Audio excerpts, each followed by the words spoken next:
Low morale outlined in a recent employee survey, a drawn-out previously dysfunctional situation within the fire department, and a difficult working relationship with area builders. Those are among the problems Johnson City Commissioners critiqued in their annual review of the city manager. Now, the 5 elected leaders won't discuss Pete Peterson's evaluation until next month, but Nate Morabito requested the public records ahead of that discussion, and they show higher expectations moving forward.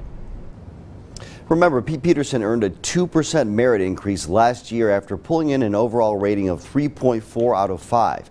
This time his score dropped to a 3.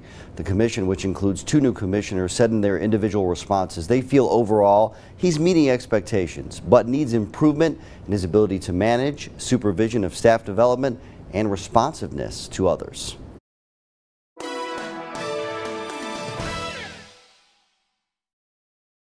He displays a disregard for the commission, has a tendency to avoid dealing with deficiencies in upper-level management and fails to address known problems, and manages a city with a troubling level of employee morale.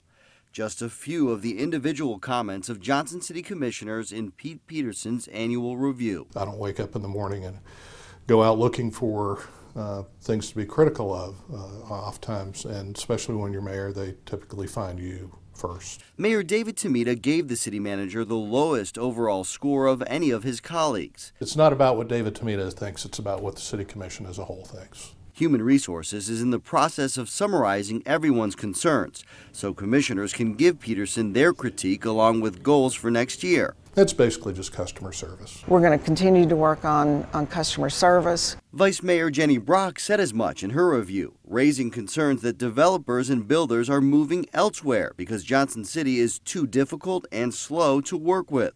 A problem another commissioner said City Hall's only made worse in recent years. I think he's going to take the bull by the horns and make some of those improvements. While a meets expectations is acceptable and you meet the job requirements, that's not what I strive to do, and that's not what I'm willing to settle for. The city manager said he's committed to listening to the commission's feedback. Obviously, we need to do more than what we're doing. And says he's already taking steps to improve customer service and employee morale. I take it very seriously, anything that commissioners tell me, and we do sit down and make a plan and to an implementation plan to where we can make corrective action. Makes it pretty clear, I think, where everybody stands.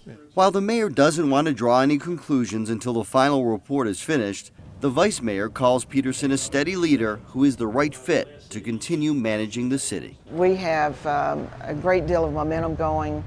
I don't want to see that disrupted. Peterson told us a big focus of his is to enable more decision-making by frontline employees instead of relying on management to make all of the decisions. He says that would speed up and improve customer service, especially for those looking to build and develop in Johnson City. Nate, thank you. Peterson received the highest marks during this review for his ability to manage the city's finances.